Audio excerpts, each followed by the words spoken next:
What's good, ladies and gentlemen, and welcome into another episode of the Fitz Take Podcast. I'm your guy, Jamarcus Fitzpatrick, but you can always call me Fitz. That man in boxes with me is Mr. Elijah Nixon. Guys, if you are listening to this podcast, wherever you get your podcast feed from, be sure to like it. Be sure to review the podcast feed and all those good things. Subscribe to the podcast feed. If you're on YouTube, subscribe to the channel, like it, leave a comment down below because that helps us to continue to grow the channel. Today's guest on the show is somebody that I've known for quite some time, man, even when he was a little kid running around on the practice field at Seabird High School, man, and now he is playing some big-time college football at TCU. I'm talking about offensive lineman Mr. Carson Bruno. Carson, man, thank you so much for hopping on, man. How you doing? Yes, sir. Doing good. Appreciate y'all for having me. No doubt about it, man. Just for starters, let's talk about your journey through football, right? Obviously, you played at our alma mater, the greatest high school in the world, C.E. Yes, Bird sir. High School, man. You played there. You go on to Louisiana Tech, and now you end up there at TCU. Just talk about a little bit of your journey and some of your favorite steps that took you along the way there. Yeah, so out of high school, didn't have too many offers, but had Louisiana Tech, which was close to home, only an hour away. So went ahead and took that opportunity. Got to play there early, my redshirt freshman, sophomore year. Got to start 24 or yeah, 24 games, and then decided that it was time to enter the portal and try and find bigger, better opportunities. Did that, and TCU was first to come, and they showed the most love, and I wanted to go and take the most advantage of that opportunity, and I did that. And so now I'm here at TCU, and we're doing good. Now I know that I was looking at some other people from that have the college stories, and they talked about they didn't want to go too far from home. Being from Shreveport, and I think TCU's out there in Dallas. Did that play a big part of it that you didn't want to be too far from home? Yeah, absolutely. This was the biggest, like one of the biggest schools that was the closest to my home. Still, we're only 3.5 hours away here, so this was the closest place I could go. So it worked out perfect. Talk about some of your biggest influences on the football field, man. Obviously, your pops played back in the day and everything. Who were some other people, if you know, that helped influence you to being the type of football player that you are? Yeah, like you said, my dad. I would also say my mom. She was a collegiate basketball player, so just really trying to make both of them proud. And it's difficult to do that when you got two collegiate parents. So really pushing myself to do the best I can and make them proud.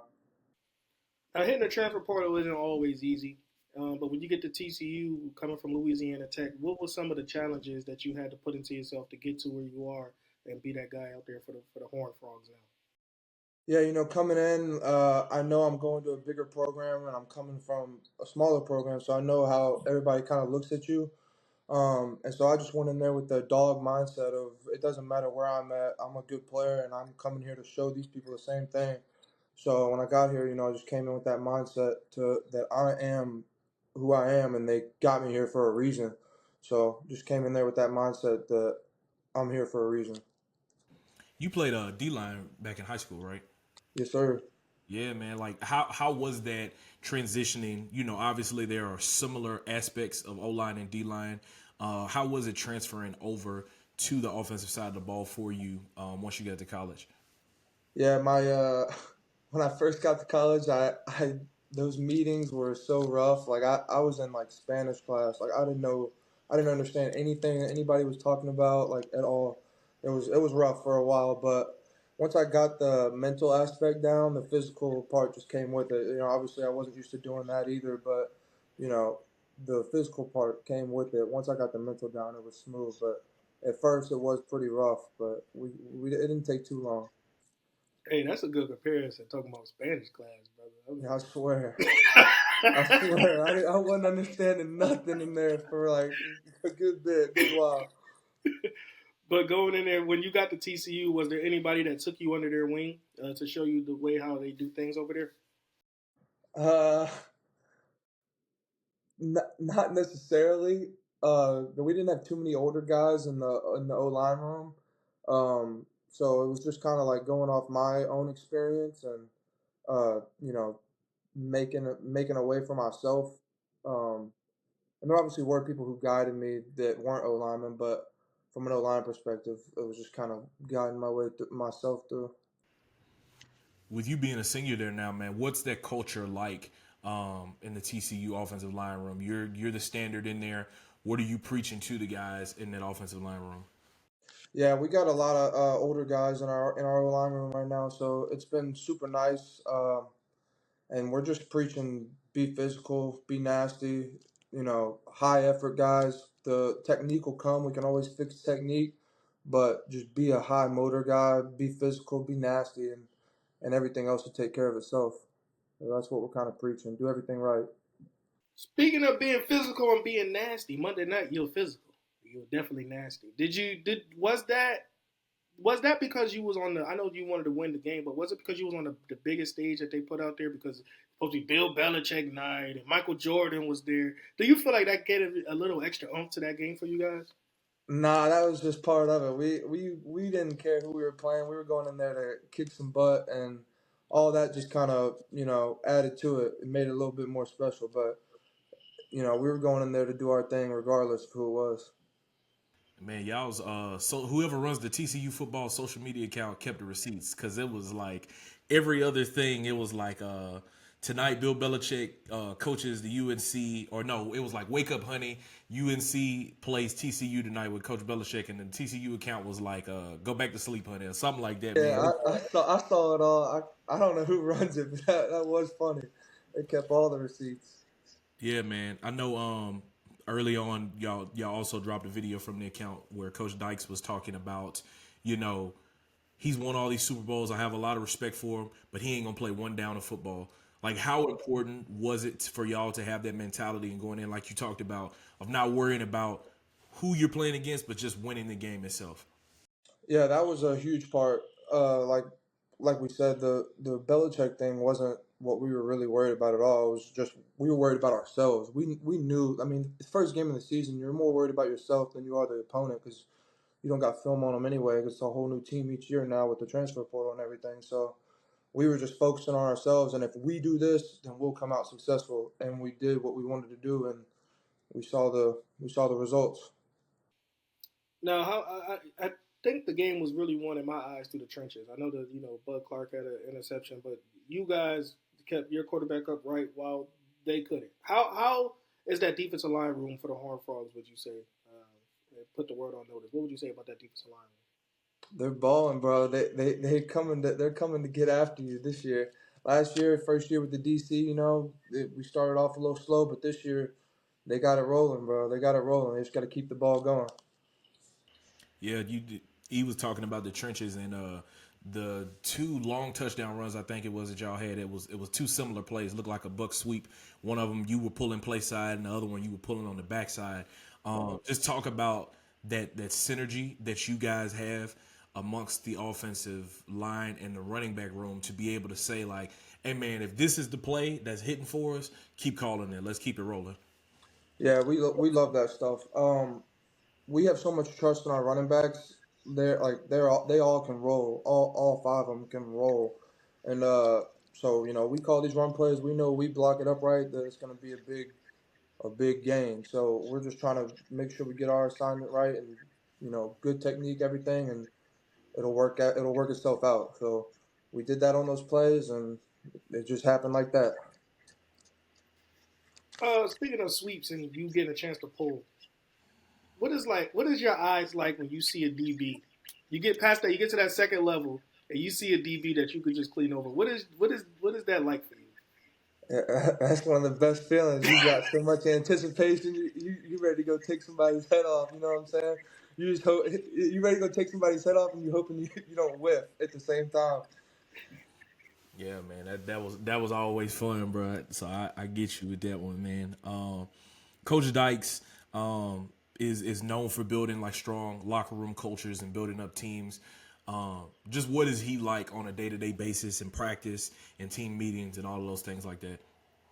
Yeah, I would say he's very involved. Like he's very, team meetings, talks to us every day, and then even like our special teams meeting, he's giving notes, and then all around practice, he's not just in one spot. He's going around to every position group, making sure that his presence is felt.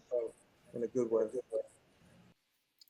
And then getting back to it, I'm not sure if you was there for the Colorado game, No, I was not. but so like I know that was like, and getting back to how Bill Belichick, that was his first game, and when Colorado came, that was Dion in their first game. Well, did they talk about how it's similar in that locker room a little bit, like how we're not gonna let that little antic stuff work against us this time or anything? Nah, we didn't relate it back to that, but it was just that like we're not gonna let this bother us mindset. Like we hardly talked about it. The few clips you saw were the little times we did talk about it, so we just kept that to a minimum and just focused on ourselves. Your quarterback, man, Josh Hoover. Obviously, I got a chance to watch him up close and personal when y'all played UL last year in the bowl game, the New Mexico Bowl.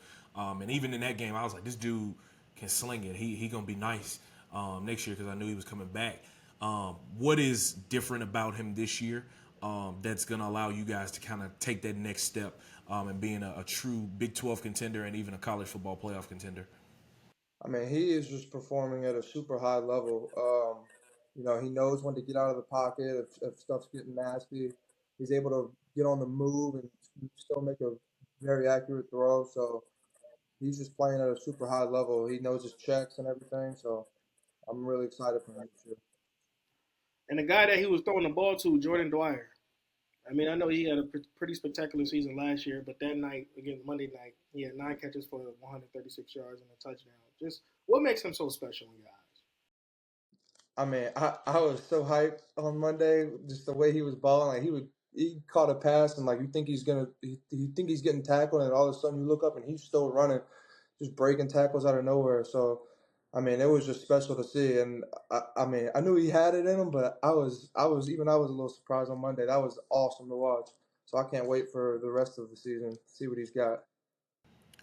Obviously along the offensive line, man, that room at times is the kind of the unsung hero. The only times that they bring it up is when it's the big play or when the quarterback is getting sacked. Like, how have you embraced that mantra of, we're responsible for so much, even though we're not always going to get the most praise?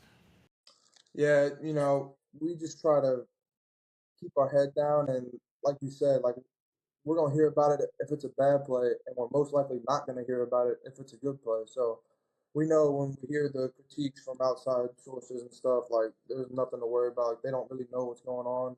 They don't know what kind of protection we had, like things like that. So we just try to keep our head down and focus on what we did good and what we need to fix. Now I know you can't say it, but I'm gonna say it. We don't care about Abilene Christian, but you guys have you got a good schedule after that. You got SMU, Arizona State that's back to back ranked opponents. Then later on, of course, with the Big 12 play. And I think Big 12 is really competitive this year. Do you think that set the tone for y'all and what y'all think y'all can do as y'all head and start rolling into the season? Yeah, I mean, we know we played well and everything, but we do have a lot of things to fix, and so we're just gonna keep working on ourselves. We have a pretty nice schedule, so we just got to keep getting ourselves together and make sure we're ready to go for throughout the whole season because we got a long one and it's gonna be a fun season. Take us inside of the huddle on like a 3rd and 1 play, and they call something running right in behind you, man. What's your thought process? How you locking in right before that play gets started? Uh, First off, just making sure that my O lineman next to me, that we're communicating right, we know where we're going, and after that, it's just that dog mentality, ready to go mess somebody up across from you. So, and then once that ball snap, making it happen. Never, don't stop your feet. That's about it. Now, talk to me, man. To me, college football is about tradition. I don't really know what TCU tradition is, but I've seen a lot more traditions with Texas A&M with their hands on their knees and yelling. Tennessee plays Rocky Top 100 times. What is a TCU tradition that you had to get used to, but you think, or you probably think it's either cool, or you like, I don't know about it. But what is a TCU tradition that you got used to? Our fight song, I think, is what it is. Our riff ram bazoo, lickety zoo, our thing that we do after games. Nobody really knows what it means. I don't know what it means, but we do it and it's fun. So it's just one of those things when you first get here, you're like, what is going on? Like, what are they saying? But after you learn it, you just have fun doing it too. So that's definitely one of them. Man, that's wild. What you say? Say it again though. It's riff ram bazoo lickety lickety zoo zoo hoo wah wahoo. Give them hell TCU. That's wild, bro. That's wild. Um, Let me ask you this, man. What's the hardest part about blocking a defensive lineman in the Big 12? You know, everybody always talks about like SEC, like those are the dudes, but Big 12 got some dudes as well up front. Like, what is it on a week to week basis? What is it like blocking Big 12 defensive linemen? I mean, yeah, I would say the competition is no less than SEC or whatever. Um, I would say just focusing on yourself, like your own technique. As long as you got good technique, and you're gonna be able to do what you want to do. You play with bad technique, it's not gonna be a fun rep for you. So really, just I would say just focusing on yourself and being able to perform how you want to perform every play. And I want you to elaborate on that a little bit because I mean we always talk about Big Ten. We always talk about SEC. You know, I don't know if you want to be the Big 12 commissioner one day, but go ahead. What would you say about showing love to the teams in that conferences? Because when it comes down to the end, I think it's gonna be a couple teams from the Big 12 in there. What can you say about the teams in the conferences and how y'all could compete against those other ones? Yeah, I think Big 12, out of all the conferences, we have the most competitive conference out of anybody. Like, even last year, like, there were so many back and forth games. Like, we beat a team, and then that team goes and beats a team that, we lost to. Like, it's all over the place. So I think that Big 12 is one of the best conferences just because of how competitive we are. Every week, you got to show up. There's no easy games. So, just that, we're competitive as a conference as a whole, so we're gonna be in the end game. Now that the season's rolling here, man, what's some individual goals that you have laid out for yourself, and then obviously the team goals that you have too? Yeah. So I would just like to for myself just keep performing at a high level. No slacking off, of course. And then as a team, we're trying to go one Big 12, baby, and then after that, Natty. So that's it. I like that talk. The natty. I like that talk. Um, but getting back to your running back room, is it a 1-2 punch for y'all that you would say? Is it a 1-2 punch or is it a 1-2-3 that we don't know about? With the running backs, Yeah. it's a 1, 2, 3, 4, 5. You better be ready. If we got them all. Oh, that's dope, man.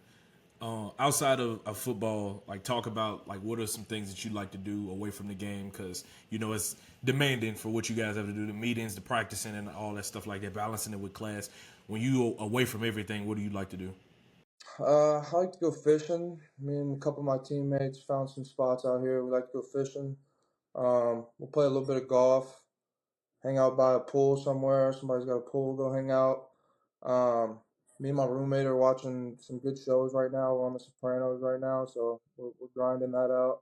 It's been fun. So, some cool stuff. What's the biggest fish you ever caught? Well, I've been in like the Gulf before and caught like a big tuna, so I would probably say that.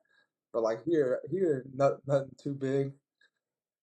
But in the Gulf, like a big tuna or a barracuda or something like that. Oh man, that's crazy. Um, if you could give advice to like any young offensive linemen that are kind of dreaming to be in your shoes, man, to play big time college football, what would you kind of say to them? I would say, man, just have that work ethic. Like nothing's gonna beat that. Like there's no secret formula. It really is all just work. Like you can outwork somebody who's so much more talented than you every day of the week, and talent can only go so far. So if you just are a hard worker at every stage, then you have a fighting chance at least. If you don't work hard, you got no chance at all. So just be a hard worker, go to work every day, and something will work out for you. Whether it's in football or in life, if you're a hard worker, something's gonna work out for you. And my question is a two-part question for you. Name a what stadium was your favorite that you played in so far, and then what stadium are you waiting to play in as the season goes Ooh. Is this just TCU or all or at on? No, Tech too? I mean, we know Dallas is great.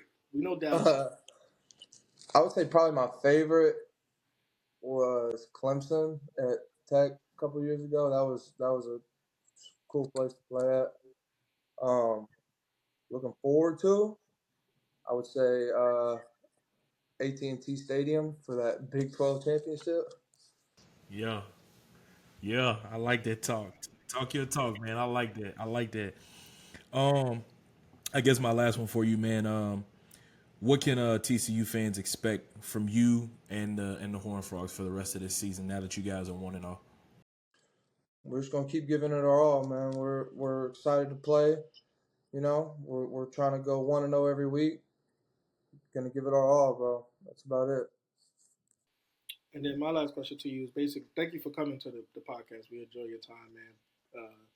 But if you could get us one guy that could come on this podcast next, just to talk, but give his life story and things of that nature. Whoever you say, you got to help him get it. You got to help us get him up here. Oh, Who would it be? oh man, that's a tough one. Oh, y'all looking like for Louisiana? I got a Louisiana boy. It could be anything. It could be anybody. Uh, Matt McAllister from McNeese. He's a wide receiver. It was my boy at Tech. Okay. Yeah, man. They play UL this week, so we gonna get a chance to see him. Yeah, man. Help us set that up, bro. We'll Yeah, slide him in here I'll let him know some. for sure. For sure. Well, Carson, man, super proud of you on a personal level, man.